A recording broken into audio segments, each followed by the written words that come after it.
Good evening everyone. So I am Magdalene Balaro from Batch 4. So yung topic po natin today ay sino ang mga kasama natin sa langit. At yung ang title po is Living Creatures. At natagpuan po ito sa Revelation 4 verse 6 to 8.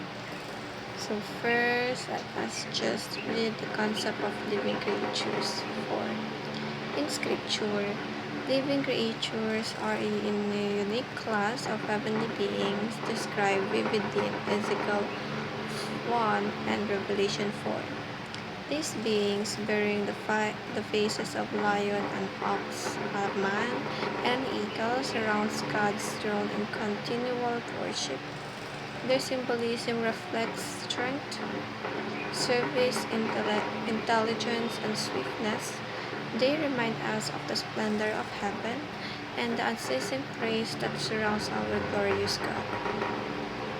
So we have a different views. First is heavenly angelic beings, symbolic representatives of creation, and symbol of worship church.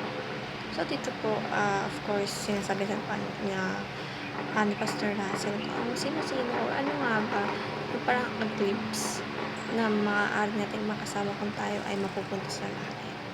Of course, ito nasasabi na mayroon daw eagle, may lion, may ox, at may tao, at may man.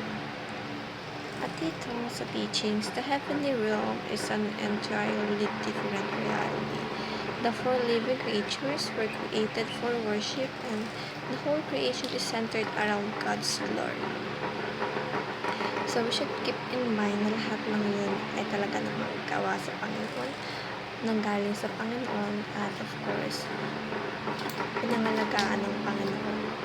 Kaya dapat lahat ng yun ay dapat na iniingatan, minamahal, at of course, pinapangalagahan dahil ang sa ganun, lahat ng bagay na nanggaling sa Panginoong Diyos ay talaga namang blessings at dapat naman talaga ibinibigay taas o sinasa taas dahil ang Panginoong Diyos po ay napaka-giver.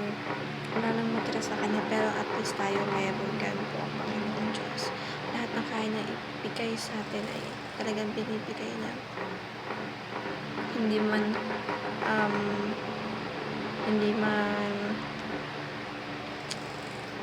hindi man tayo deserving, pero at least ang Panginoong Diyos po ay talaga namang totoong nakakaalam ng mangyayari sa buhay natin. Mahal tayo ng Panginoon at sana bigay rin natin ang mga nararamit sa Diyos. So, sa applications dito ay approach the secret things with humility, serve God according to our unique capacities, and worship God with the highest reverence.